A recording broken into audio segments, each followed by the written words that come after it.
Well, well, well. We're back. I got to take a sip of water. Hang on. I feel like you could have done that before you hit the button, you know. So it's a long sip of water. That's a good sip of water right there. More than a sip, some might say, but I don't tend to. I don't want to get into speculative, I would call it nonsense. a chug, actually. I don't know about that. I'm I don't know pretty if we're sure. legally able to make a claim like that. That's pretty big. I would go out on a limb for it. I would get off the limb if I were you. I don't think it's where you would want to be right now.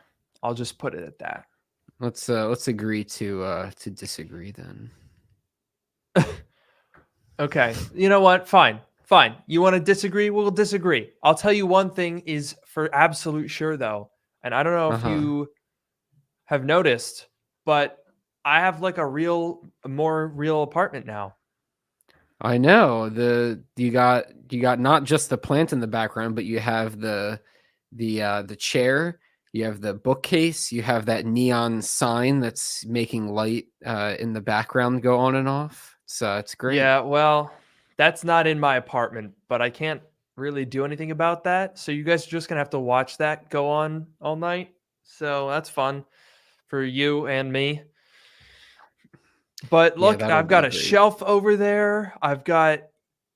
And this is, by the way, only the part of the set that's behind me. I'm still working on my moving video for like the whole setup for my whole apartment. So that should hopefully come out this week. And then you guys can see where I've been. Nice. I like the play button just sitting against the chair. It's good. Yeah. I've had it for 3 years now and I've still yet to actually mount it on the wall. I keep saying I'm going to do it when I move, but then I don't really know where to put it. Maybe I'll put it like in there. I think it deserves to be in the shot. It deserves to be at least on the wall, but I think it could be cool in the shot. I'm going to put it I'm going to use it as a serving dish.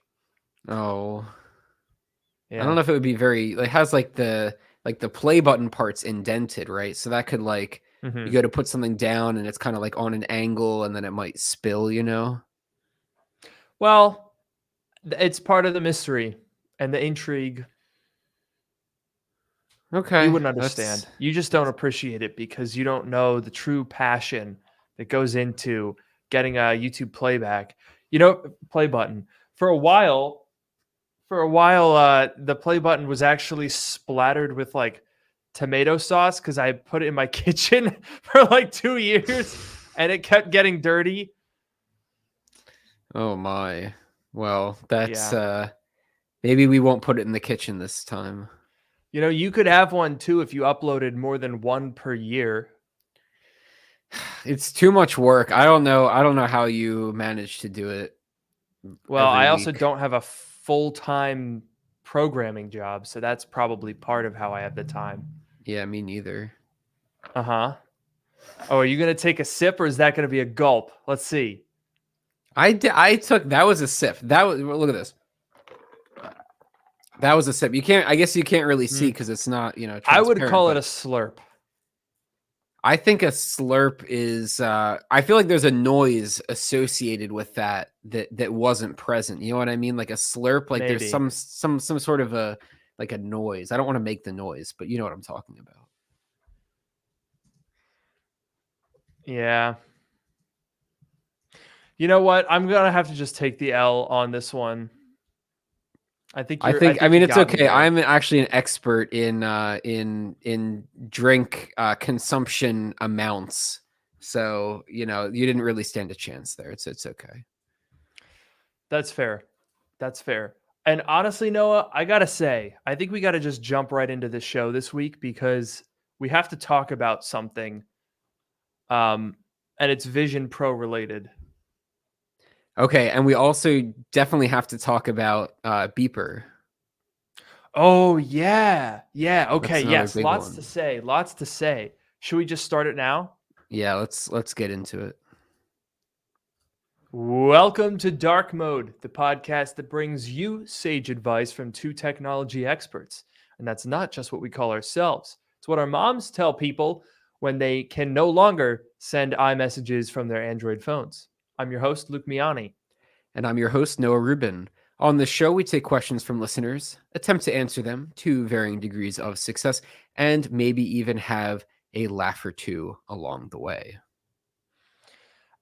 And we got to start out by talking about Beeper. That's a It big was one. not That's a long big lived. one. Yeah, they really tried. You know what? I'll give them credit for that. They tried. They succeeded for a Mhm. little bit.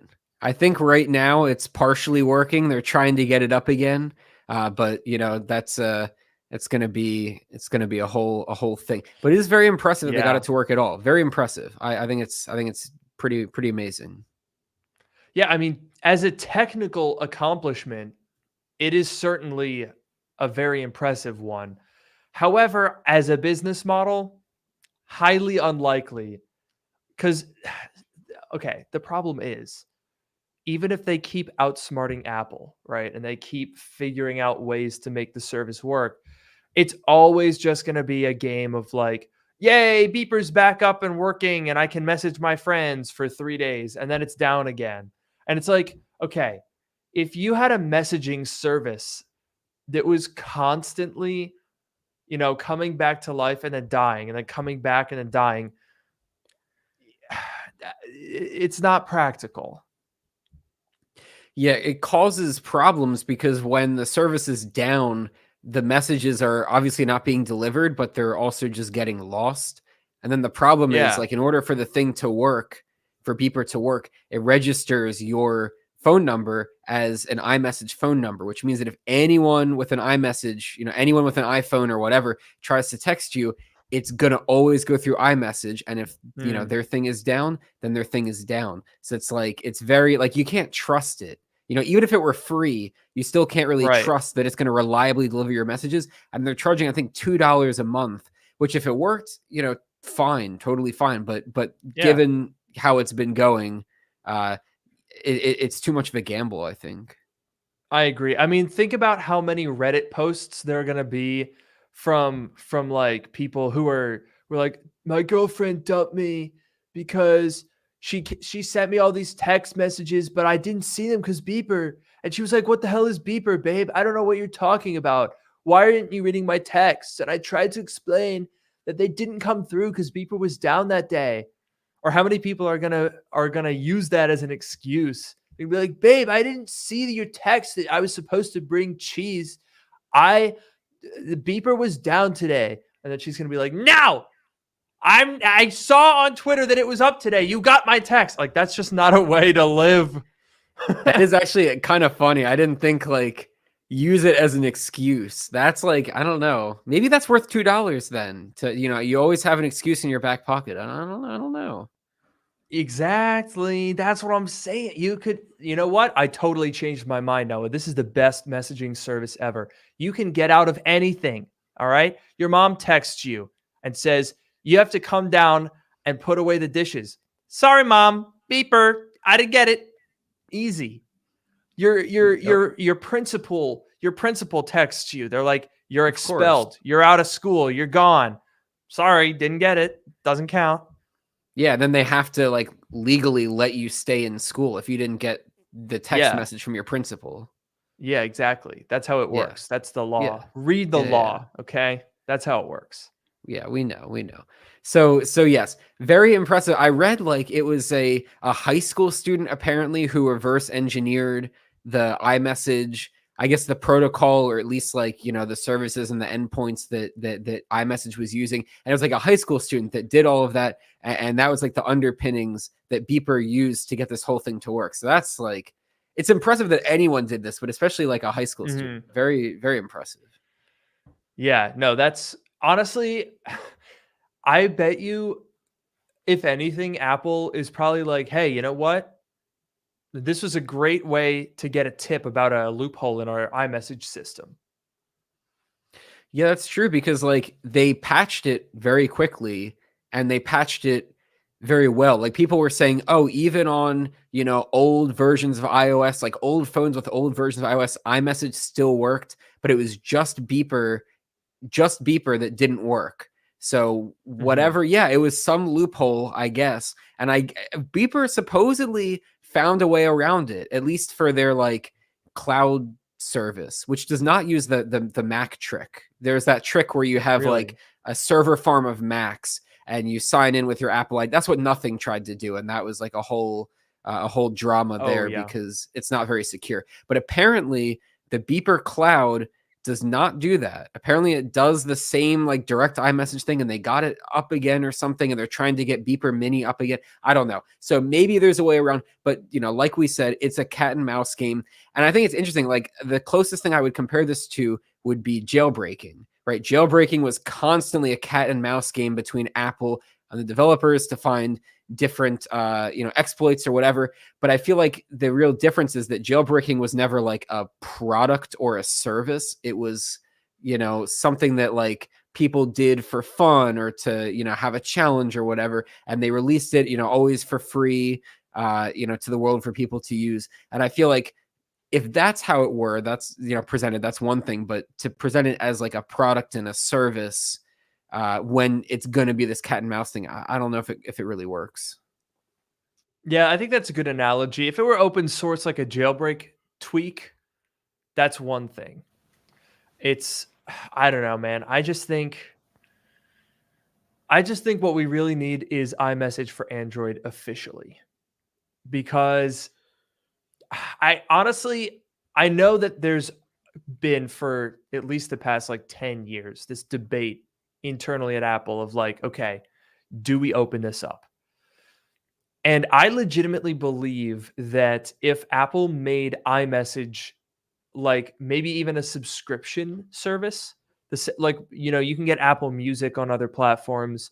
If you could get iMessage on other platforms, I think the calculus would probably end up working out in their favor because people would probably, oh, like imagine this, right? You get iMessage, but it doesn't have all of the deep integration that you would get with an iPhone, right? There's certain Hmm. things that are just features of the iPhone that really only make sense on the iPhone. So maybe you can get, Blue Bubbles and the benefits of RCS, and you could get maybe a 65% iMessage experience, right?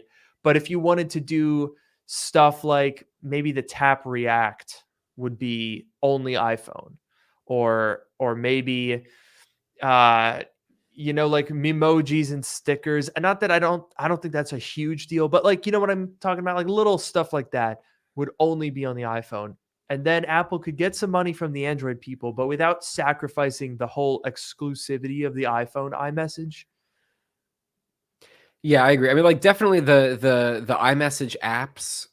Not that people really use them, but like that Right. would definitely be a thing. Definitely the stickers and Memoji, like you mentioned, that could easily be, you know, something to lock away. I mean, there's like some little things, like if someone sends you a link in iMessage, it'll show up like in Safari, like in your shared with me or something. That was like a relatively new feature. So like that's obviously an iOS or Apple specific thing.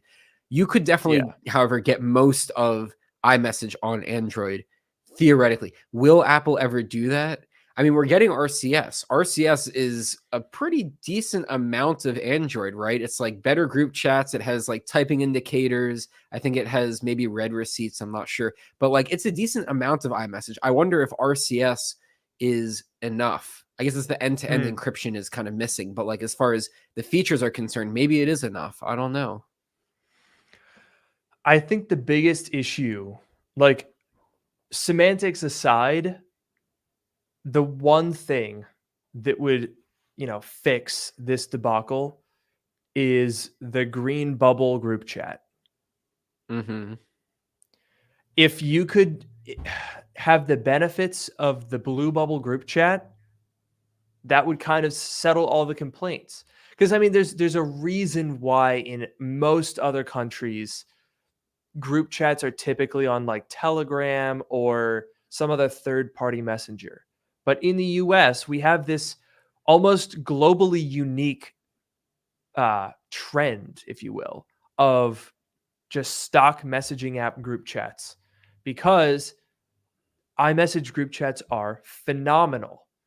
You know, with the names, with icons, with the reply structure that they introduced a couple of years ago, like there's a lot to like about it. And that's the whole reason that this green versus blue bubble debate is annoying, is because when you have a green bubble group chat, it just sucks. You know, there's always one person out of 7 that's on Android, and then everyone bullies them because they ruined the group chat by making it green, and all of the features are broken now.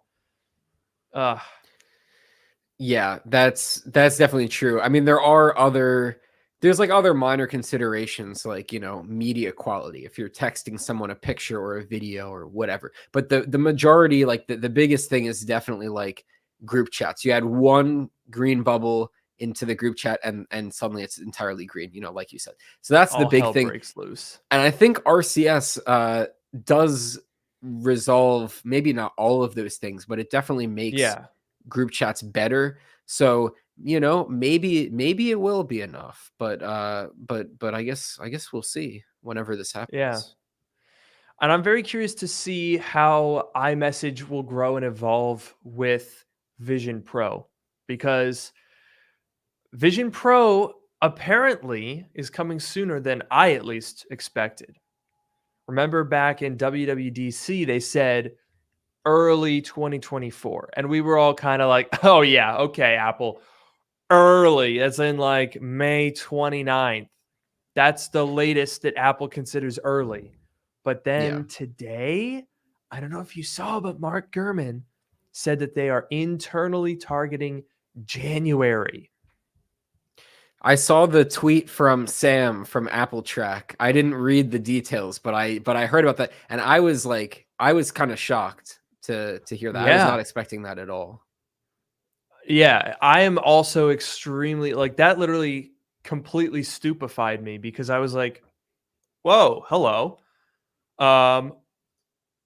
Since when is that going to be a thing? Like, think back to the Apple Watch. That was the last time Apple did like a major product reveal. And I think, if I'm remembering correctly, that was announced during the iPhone event in 2014. And it came out in the March 2015 event, the same one where they introduced the 12-inch Retina MacBook. Funny enough, they introduced a great success and a terrible failure at the same event. Yep. That's really funny. But yeah, it's like, it's weird because if it's coming in January, okay, we have 20 days left, 21 days left in December, and December's, you know, holiday time, lots of people, you know, going on breaks, whatever. And then like you come back in January, and I feel like there's got to be some like build up, some lead up to the launch. Like they said, it's going to be a whole thing. Like you don't just buy this thing, you like go to the Apple store, and it's like an experience for it to be like fitted for you, and you get the right lenses and the right, you know, size and whatever. So you got to like reserve that. That's like, it's a whole, I feel like there would be a little bit more of a build up to this, instead of just being like, okay, everyone's back. It's, you know, it's January, it's the new year. Boom. Let's start launching it. I mean, great if they do, but that's why I'm surprised. I wonder if they'll have a Vision Pro delivery event where Tim Cook will like come out, and a procession of Vision Pros will get passed down to their future owners, like the Cybertruck. That would be pretty fun. That would be, I would pre-order to get, you know, potentially get into that event. Yeah, I mean, but that's a good point that you bring up. All joking aside, you know, we don't really know how you roll out a product like this. And to your point, I think it's unlikely that Apple's just going to say like, okay, it's available now, pre-order Friday, shipping next Friday, and then it just shows up at your door. You have to get fitted, you have to try it out. Like, we also heard today that they're starting employee training. So the retail employees are going to have to be trained in, like, presumably what the heck this is and how to sell it and how to like demonstrate it to customers. But the exact wording that Gurman used was that they are aiming internally to get it out the door by January. and then he expects to see a release to at least occur before March. So that gives us about a 2-month window from now, which is I was thinking April. Yeah, I was thinking if they say early to me sounds like Q1. So Right. before March 30, however many days there are in March, before the end of March is what I was thinking. But I was thinking it would be obviously closer to the end of March, like probably sometime in March. April's a good guess too. Sometime around March or April. January, maybe they're saying out the door means that they're starting to ship them to stores, and then maybe February or March is when you can actually start getting an appointment to get it. So that makes maybe a little bit more sense. But still, that's it. At the very least, it's great to hear that sounds like they're on time and it's not going to get delayed or anything like that. Like that's great to hear. Yeah. And I'm hearing, Noah, that when you go by an Apple store and you see a whole store full of men that look just like you clamoring over these Vision Pros because the augmented reality is so complicated, that you go in, okay? Yes, you do. Yes, you do. Go in. See that Vision Pro? That's $34.99 out the door, okay? That is an expensive product, and you are going to want it, I promise, okay? I haven't eaten since I got here because I've spent my whole per diem on Vision Pro. Oh, yeah. The more complicated the Vision Pro is, the more expensive it is. That's how it works. Yeah. There's this new one coming out that's $7,500 because the augmented reality is so complicated. I really want that one. We'll see if anyone knows what we're talking about. I'm going to be keeping an eye on the chat to see if anyone gets that. We're not going to acknowledge it. We're just going to keep going. And if somebody gets it right, then I'll give you a high five. I'll send you a dark mode t-shirt. Oh, yes. Yes. We need to do that. In fact, should we do another round of email harvesting? Sure. Let's do it. It was fun last time. Hell yeah. So yeah, the last time before I moved, I had a couple of things. I had a Mac Pro, a PC, a couple stuff that needed to go. And I asked you guys, hey, send me an email, give me your shipping address, and I'll send you something. In that case, it was the couple of things that I needed to get rid of. There was a black MacBook, a cheese grater Mac Pro. Today, unfortunately, I don't have any of those, although they were broken, so it's not like you missed anything crazy, right? Mm-hmm. But we do have Genius Bar Goes Dark t-shirts from our event this summer. We have a couple of them left. So if you want one, go ahead and send an email. And you can do this if you're listening too, by the way. Send an email to, I don't have it as a banner. I'll put it. So Luke Miani business at gmail.com. Wow, that's so official. I know it's business, you see. And I'll put it totally in the chat sounds too. Legit, not like a scam. No, not a scam at all. I'll send you supplements, and it'll boost your generic performance. That's all we'll say. Performance on a test could be. Maybe. I'm not saying anything specific. You gotta send an email. That's how you find out. That's how you find out. So yeah, send an email if you want a shirt. And also, I'm going to be smart this time because last time we forgot to say, put your shirt size in the email.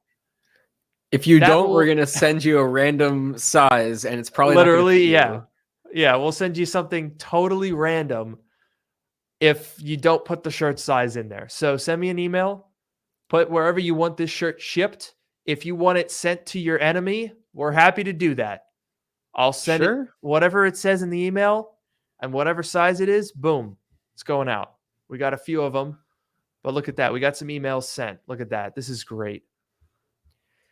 All right, good. We have our work cut out for us tomorrow. Yes, we sure do. But you know what? It'll work. It's fine. You guys are going to love them. They're good shirts. I have a couple of them. We think you're going to love them. Wow. What an amazing shirt. Anyway, so with this latest news on Vision Pro and something else that you guys are going to see on the channel soon, a wink, wink, nudge, nudge. I am so excited for Vision Pro. Like, this news got me thinking about it because honestly, it's been so long since it was teased that it doesn't even feel real anymore. And now all of a sudden I'm like, oh, in a month, I could actually have this thing. That's sick. That's a good point because, like, after, yeah, like when it was first announced, it's like, oh, this thing's so cool. Oh, but I'm not going to get it for a long time. And now I feel like it's just faded. You know, like Apple will bring it up at the events. They'll say, like, oh, we have Vision Pro launching. You know, we think you're going to love it, whatever. But like, Mhm. it still, it felt real when they announced it. Obviously, you know, it was the big thing that they announced. But now just thinking like, oh, it's going to actually be real and you can actually like go to an Apple store and like try it out. Like I am I know. very excited and like extremely curious to see what it's going to be like to actually try it on. Yeah. Cause and we haven't even had any like real organic usage. Everything has been like we haven't really had footage from real people using it. Even I know a couple of other creators who have had the chance to try it and they've described it to me, but they haven't been allowed to show the experience, to, maybe screen record whatever is happening on the screen and show it. Like, there's a lot that we don't know about this thing, and I am so excited. I mean, and to your point, you mentioned an event, right? They're going to have an event for this, right? They can't just say, "Hey, it's out now. Go ahead and order it." There's going to have to be an event. That's a good point. I'll come back to that in a second, and I'll just say, even for the creators that and we had, what was it? We had two creators on Genius Bar Goes Dark that got to try it out, and Mhm. they told us about it. But even then, that was highly controlled environment by Yes. Apple. They like weren't they like not even allowed to stand up, or they weren't allowed to like move around or something, whatever. It was like very, I don't know if that was true, but it was like a very controlled Mhm. environment that they were in. So to get, first of all, to for anyone to have a true experience of trying it like in their own home or in their own space, but especially for you to try it yourself, because it's one thing to hear about it, but another thing to actually experience it. It's going to be, that's how you're really going to know. You're not going to know if someone just tells Yeah. you. No, I think you're absolutely right about that. And I mean, that's part of the challenge with selling virtual or mixed reality or augmented. It's not easy to communicate the experience of using it. When you show a phone, it's very easy to do that, right? You can show the screen and the screen looks like a screen. But when something is in 3 dimensions and you're trying to communicate that in 2 dimensions, it's very challenging. So you can imagine that they're going to have to focus extremely hard on leveraging the in-store brick and mortar retail that Apple has as a means to get people a firsthand experience. Like, people like us, we're gonna buy it sight unseen if we have to, right? I'm gonna I will do anything to get my hands on this. But a lot of people won't be convinced until they actually try it and they see it and they can then say, "Oh, that's what this can do." So that's the challenge. Absolutely. And I feel like for me, so I agree. You're like, you're going to buy it sight unseen. Obviously, there is no question about Mhm. that. I am planning to buy one. I mean, I think like I definitely will, but like, I don't know, when you see those videos, like the promotional videos that Apple did or the demo videos, and you see, like they're watching a movie and it's like, a big screen surround, or especially like when they're using like apps and there's like the multiple windows and they had like, they're sitting at the table with their keyboard and mouse, and there were just a bunch of like huge windows all around them. It's one thing to see that in a demo video, in a third person or even a first person view, but with like a fully You're fully detached. It's like an actual camera that's filming it. It's perfectly stable, whatever, versus like actually having the thing on your head and having like your windows around you. Like it looks so cool, but how is it actually going to Mhm. be? It might be better than we think. It might be not as good as we think, but like it's so hard to even imagine what it is unless you try it out. So I Yeah. agree with you that that's the challenge for them. I suspect that there will be a benefit to the way that they've done this because obviously they're using cameras as a pass through to the screen because the technology doesn't exist right now for us to have a truly transparent experience the way that they want it to, right? There's a couple of augmented reality devices out there like the X Real and the Viture sunglasses, not sunglasses, the Viture mixed reality. And both of those use actually a very similar technology to the heads up display that you might have in your car. Basically, it's a normal screen with a prism or some means of reflecting it up so that it appears to project on the environment. That's how it works when you get into a car and it has, your speed projected in front of you. That's how those things have a transparent screen. You're not actually looking through the screen because the screen itself, it's impossible to make a transparent display on a mass-produced scale with current technology. But the benefit of having it be a camera feed going to displays and then all the post processing happening afterwards is that I suspect Apple will have the ability to just screen record it. Like from your perspective, it'll probably be locked to what you're seeing. It would be a little challenging to figure out how it's going to portray the eye tracking. Like if you look off, you know, way off to the side outside of the bounds of a screen recording. But I do suspect that Apple will make that possible because that just means that making content and reviews and demonstrations possible will actually be viewable by normal people who don't have a Vision Pro. So that's going to be a big thing. Yeah, I think definitely in terms of like, yeah, showing it off in content. Also, just like, in the App Store listings, like showing screenshots or especially video. Like they're like, some apps have video trailers in the App Store. Like, how do you show your Right. thing off? This is a good way to do that. But I think, I mean, I don't know. It's just I really want to see because from what we've heard from other people, and I guess this is where it is helpful. Like one of my concerns is like this thing needs to be rock solid with the motion tracking. If you have like Mhm. imagine you have your monitor in front of you and every so often it like shifts around slightly.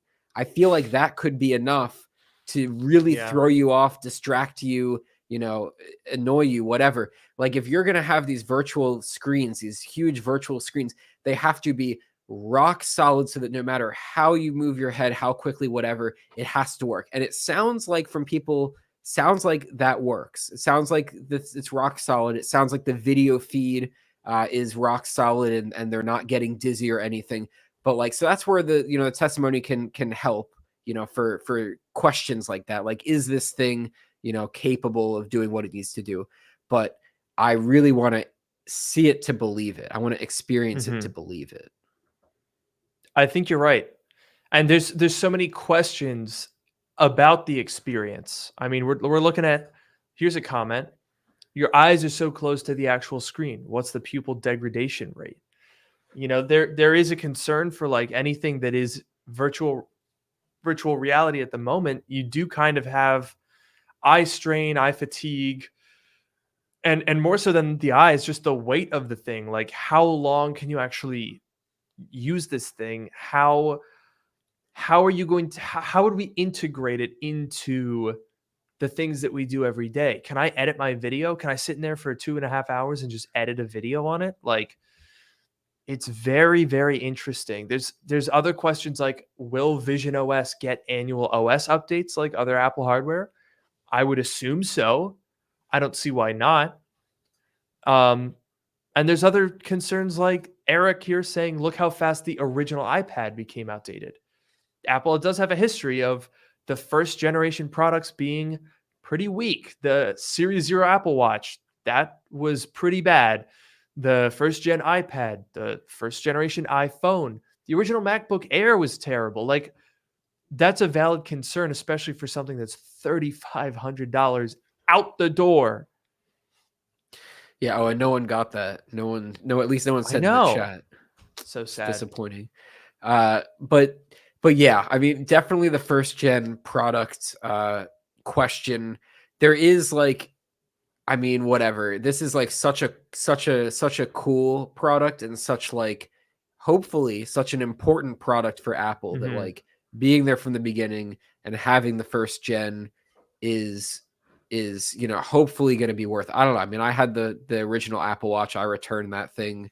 It just wasn't very good. It seems like at the very least it seems like this Vision Pro is going to be much more capable than the original Apple Watch or a lot of these first gen products were. Although, you know what, if this is the first gen product and things are going to get a lot better really fast, like, I mean, that's exciting because look at what we're already getting with the first gen. Like, it looks like a pretty cool product. And if that's what its legacy is going to be, that means that the Vision Pro 2 or 3 or 4 is going to be like, on a totally higher level.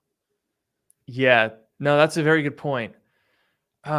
It's just so interesting to be at the precipice of this new unknown category. I mean, you're talking about Vision Pro 3 or 4.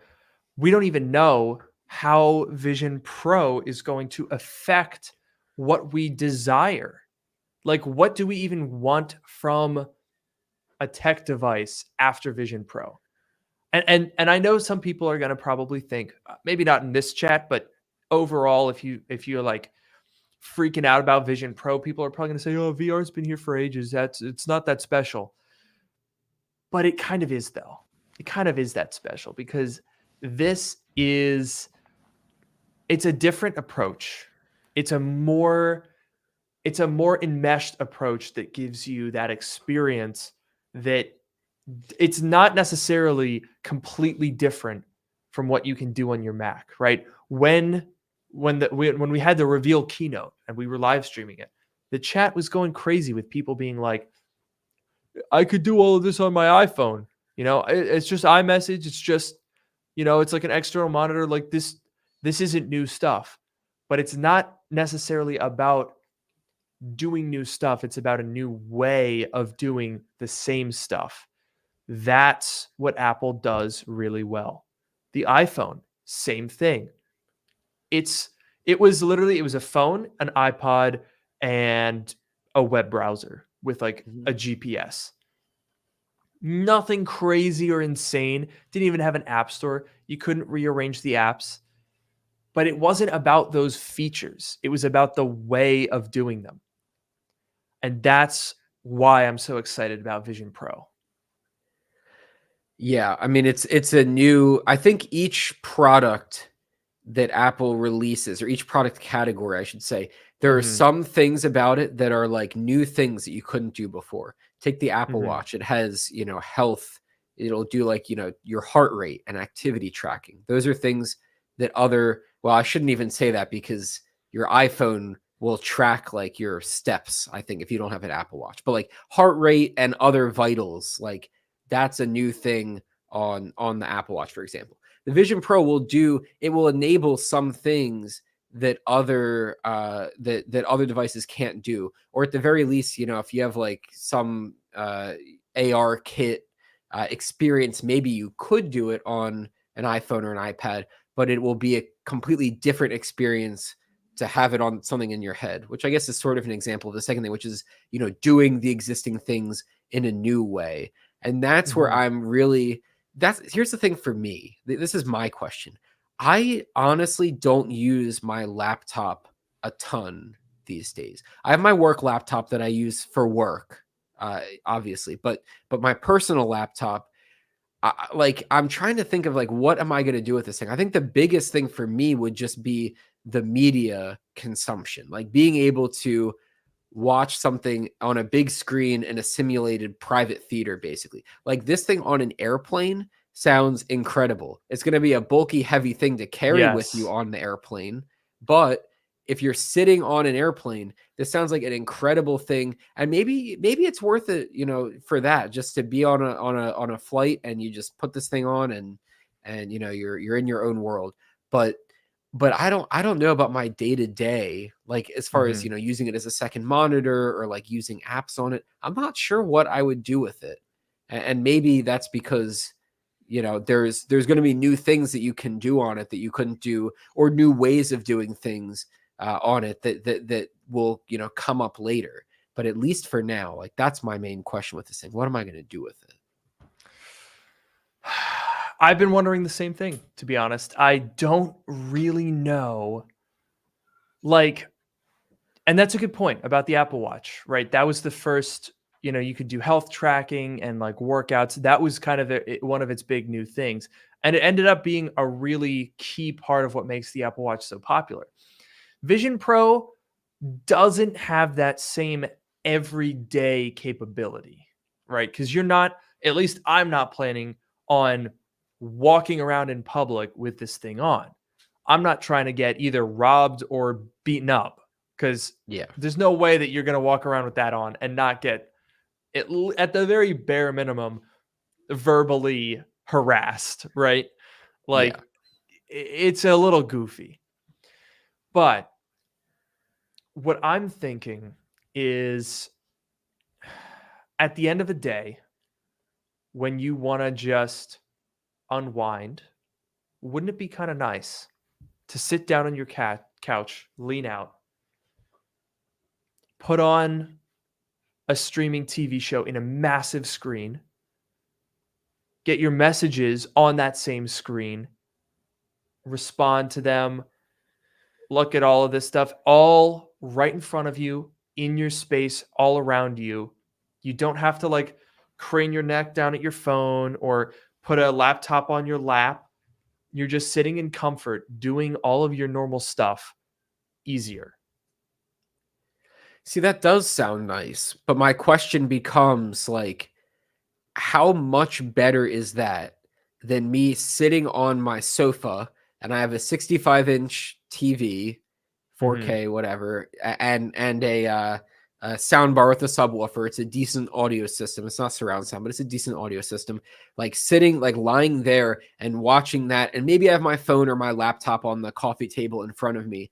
But like, I agree that the situation that you're describing of putting this Vision Pro on, whatever, sounds very nice. And like I could go up, I could go in my bed and like lie down on my bed, fully lie down and stare up at the ceiling and still have all this stuff on. Like that sounds very nice. But then there's the question of like, if this thing's heavy, is it like the heaviness and the eye fatigue and the like, Mm. I got to have my AirPods in, so I can't like, that's like I can't lie on my side when I have AirPods in because it like whatever. So you know what I mean? It's like it's gonna be a Yeah. trade-off. And maybe it is better. It is better with the Vision Pro, and I'll love it. But that's my thing that I'm like, I haven't experienced it yet. And even in the Apple store, you can't necessarily have that full experience. So it's like I just don't know. And it's exciting, but Right. it's also a little bit, I don't know if scary is the word or like whatever, but like if I'm gonna buy this thing and I don't even know, you know what I mean? It's like, what do I do? No, I think that's a good point. And even, as I'm saying this stuff out loud, I don't know that any of those things necessitate or justify even a $3,500 purchase like that. I mean, the thing the thing that I am very curious about, that I will absolutely need more time to explore, is almost setting aside nearly every piece of tech in the Vision Pro. Can you use it as a massive monitor And is that alone reason to buy it? Yeah, I could definitely see that being a killer feature. Maybe not for me personally, because I like my one monitor setup and my 16-inch, monitor is good enough for me, honestly. But like for Fair. a lot of people, and definitely for you, like video editing, and you have a bunch of different windows open and whatever. It's maybe even if your script open and other applications, whatever. I could see that being a big selling point, maybe even a killer feature or the killer feature. So yeah, how exactly is that going to work? How well is that going to work? That's an important question. Yeah. No, I wish that there was more that we could speculate on to try to figure it out, but it is it is really hard to tell. I really don't know. I personally have been very optimistic because I just think that Apple is the company that would do this right. But there are a lot of these things that we keep seeing over and over again that I'm just like, "Oh, hmm, I don't know." Like, okay, here's a couple comments, right? 2-hour battery life. That's a bit of a pain. There's the weight issue. It's not a small thing. The other thing that you mentioned that gives me pause is having to put in your AirPods.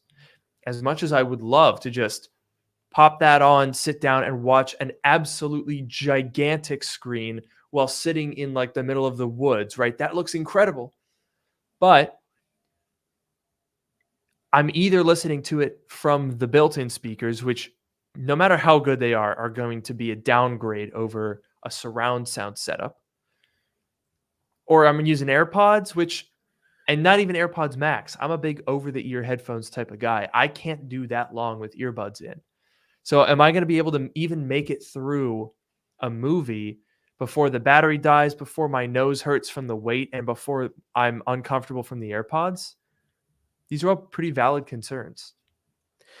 Yeah, and like to be clear, I'm not trying to like rain on anyone's parade or like, anything like that. Like I am genuinely excited about Vision Pro, and the idea to me of like sitting on an airplane and putting this thing on, like when I sit on the airplane, when I'm on the airplane, I usually use my laptop, and it's like an extremely cramped experience. Like I have to literally like shove my elbows like down under so that I can have my fingers reach the keyboard. It's like very whatever. It's not a great experience.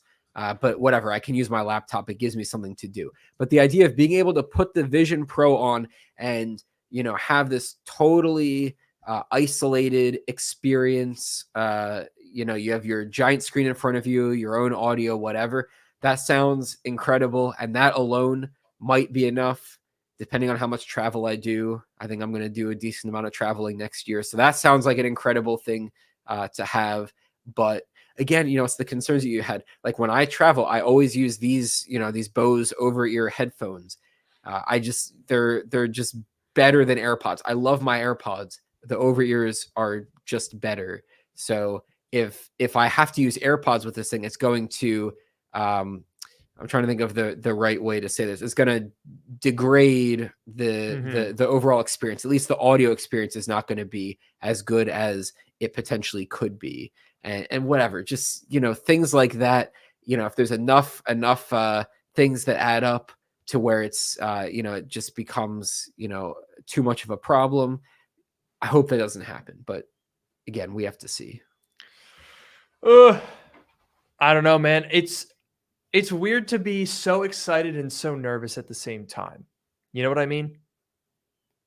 Yeah, and I feel like it's not usually the case for Apple products. Maybe new product categories, but like usually this is different. It's different this time, I think. Yeah.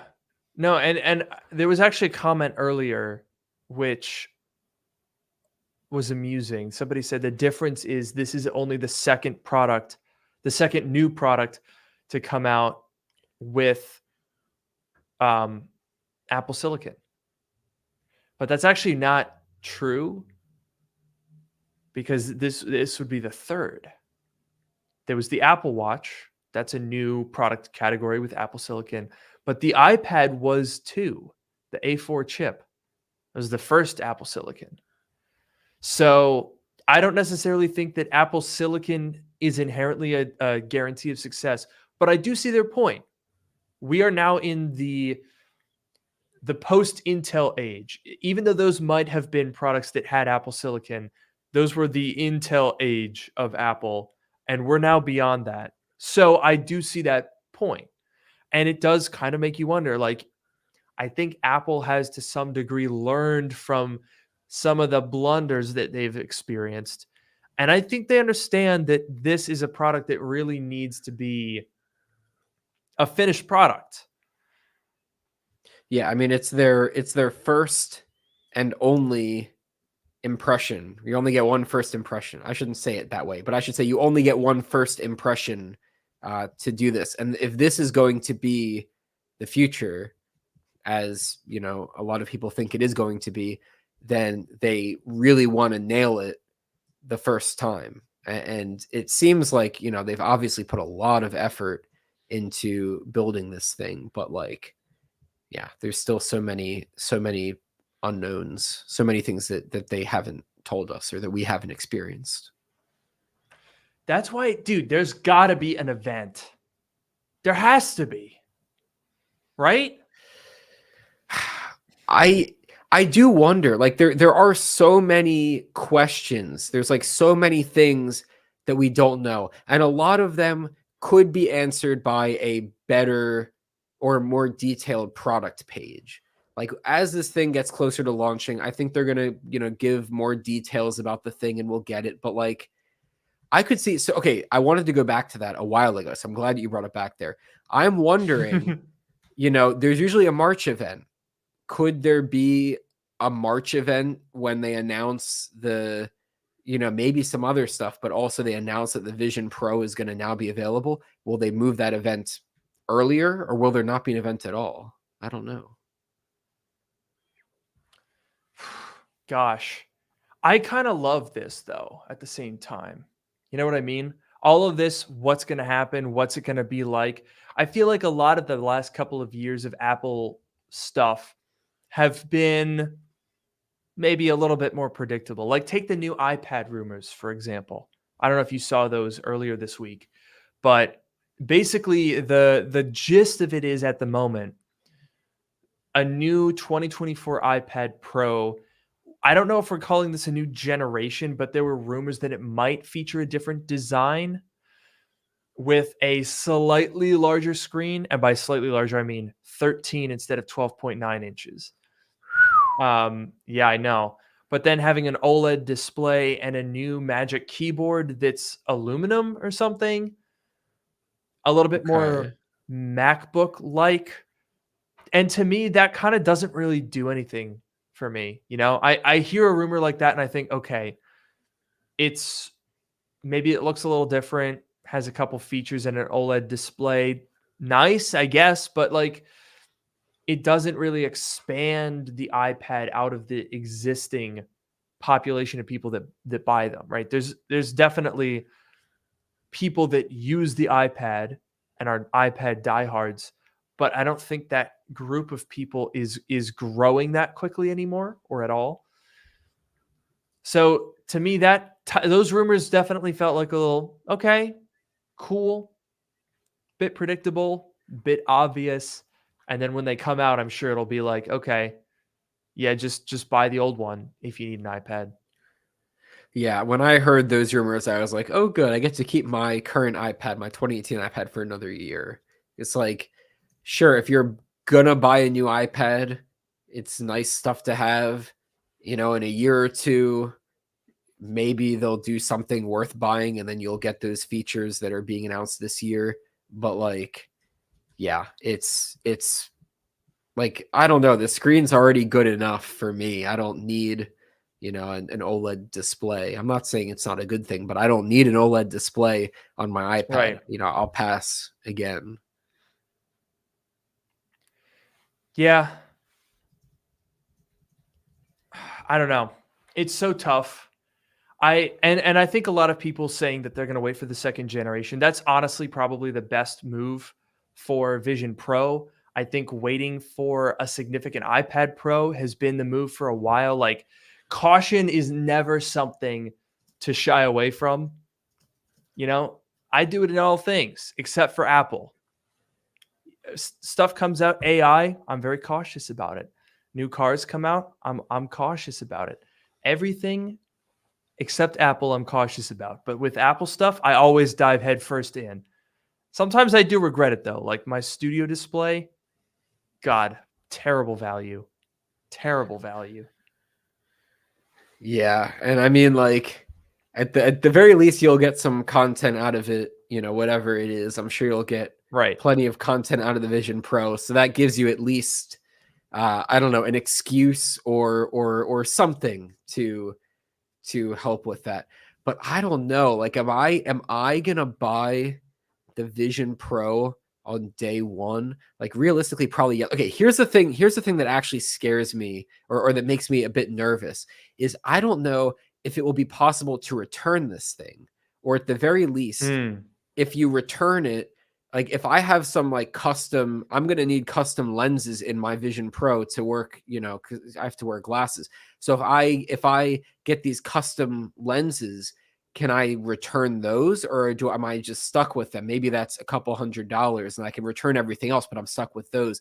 You know what I mean? Like that's the additional. Like I ended up returning the original Apple Watch that I bought. It just wasn't really worth it for me.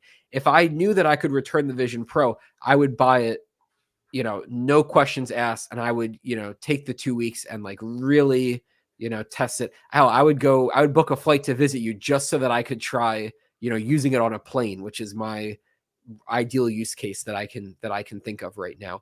But I don't know if the return policy doesn't work, you know, if you can't return like a custom component or whatever, you can't return something you got engraved. That's, you know, I understand that, but you can't return it. Is this going to be the same policy? That's the thing that kind of scares me about you know buying to try. So I would imagine. So aren't the lenses removable with magnets? They go over the lens. Yeah, So perhaps those individual components, like I'm assuming that would be an additional thing that you would have to buy. yeah. But so maybe those wouldn't be returnable, but the rest of it would be?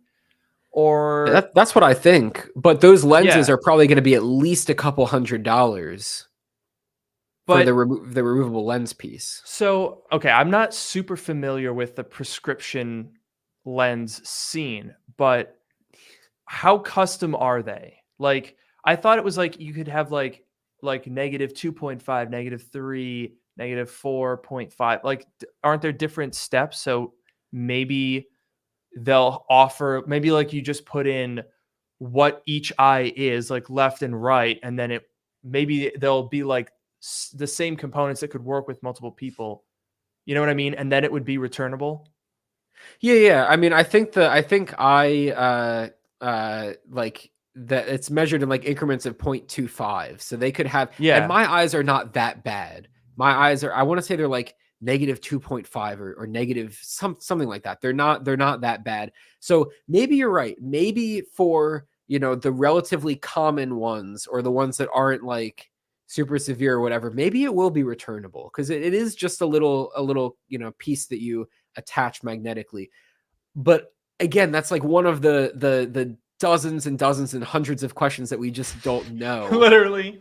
It's the thing that Oh, like, and it's just one thing in particular that, you know, came to my head where I'm like, if I'm going to return this thing and you know, whatever, maybe let's say it's a couple $100 and let's say that you can't return them.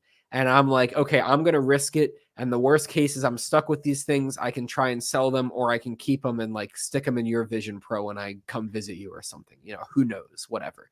So maybe it's still worth it in that case. But it's, you know, it's just one of the questions that I have. It's one of the big questions that I personally have. So I don't know.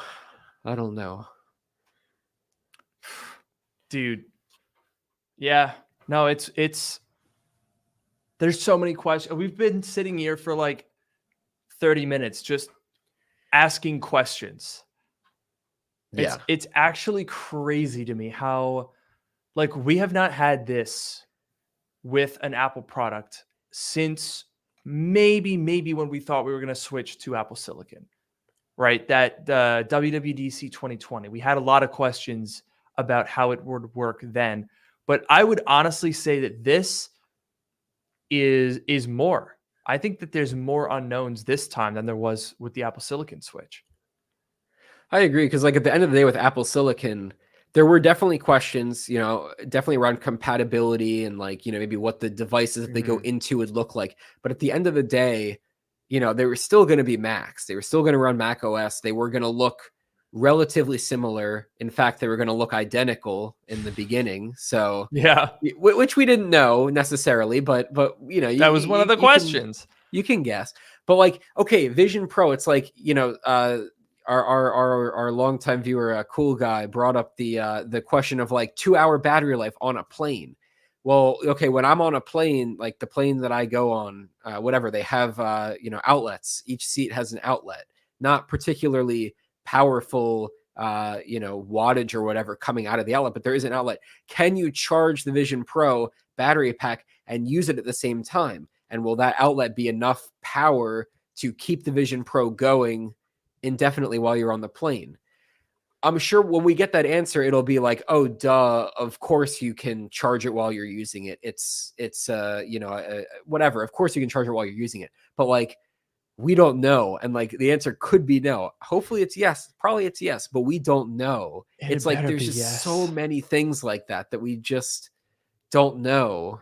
And they're not telling us yet. Dude, it's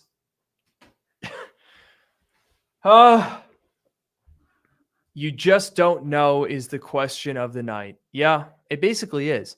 But we are in a very fortunate position now where we don't have to wait that long to find out.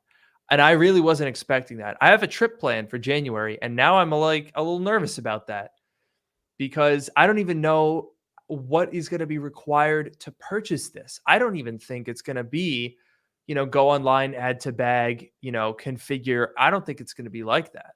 I think you're going to have to go in store in some capacity.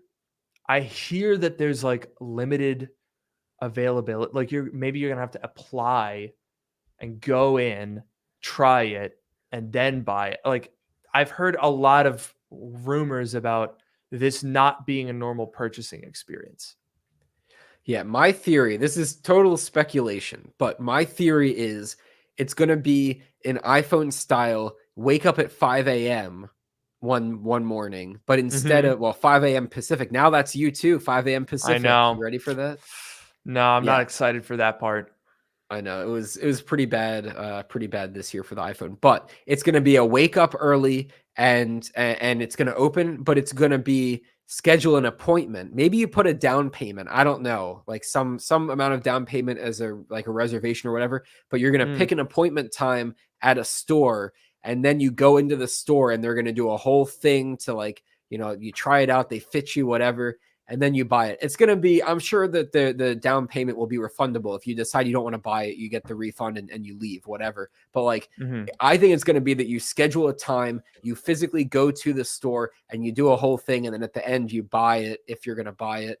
I don't know how the lenses are going to work. Maybe those have to be shipped to you. Hopefully not. But I think that's how it's going to work. It's going to be a whole show. Yeah. Yeah, it's kind of weird to me, honestly. I mean, I'm here for it all, right? This is my literal job, so I'm here for it. It's fun. But I do worry a little bit though, because I know I believe in the Vision Pro, and I think that you believe in it too. Like we're definitely here to give it a fighting shot. Yeah. But I do worry that it's gonna struggle to break through to the mainstream. With that price tag, I mean, give it a couple of years. I'm sure they're going to get the price down on like a more limited version of it. But is it too late? Are people going to actually find it useful? Huh. Yeah, I definitely think this first one is not going to be for the general public. I think most people are not going to buy it, and I think most people are probably going to make fun of it, or maybe not actively Mhm. make fun of it, but like look at it and think like, oh, that's like kind of a goofy thing, whatever. But yes, I think eventually, give it a couple of years, if we get a Vision, like a non-pro version that's less expensive, more generally available, maybe it'll be as good as the first one, but a couple years later, so the current Vision Pro will be even better. But like if they can get it down and make it more accessible, I think this is a long-term plan for Apple. And Apple works in long-term plans. They don't do things for the short term. They do things for the long term. It's a long-term plan. But Mhm. but yeah, this is the first one. This is the initial attempt, the first impression that they get, and so there's a lot riding on it, and it's exciting for us. It is exciting for us for sure. I'll tell you what's not exciting for us for sure. What's that? I think we gotta end the show. Oh, geez. But I'll tell you what is actually exciting for us What's that? is that next week we will be doing the show in person. We'll be Oh, together in person. we sure will. That I'm excited for that because we've done a couple in-person shows since you moved to California in 2021, but it's been a little bit more tricky to do that. And now I'm hoping that we could make it somewhat frequent. Yeah, I definitely like now that you're so relatively close, like So relatively definitely. close. Yeah. Yeah. I mean it's believe me, it's much easier to hop on an hour flight than a 5 hour flight. So Yeah, that's true. we'll definitely be doing more in person, but next week will be in person. So make sure to tune in for that because it'll be a lot of fun. And make sure to tune in for this incredibly well executed segue to the outro for tonight's podcast, which is happening actually right now. I've been your host, Luke Miani. And I've been your host, Noah Rubin. Thanks so much for watching, and we'll see you next week. Have a great night.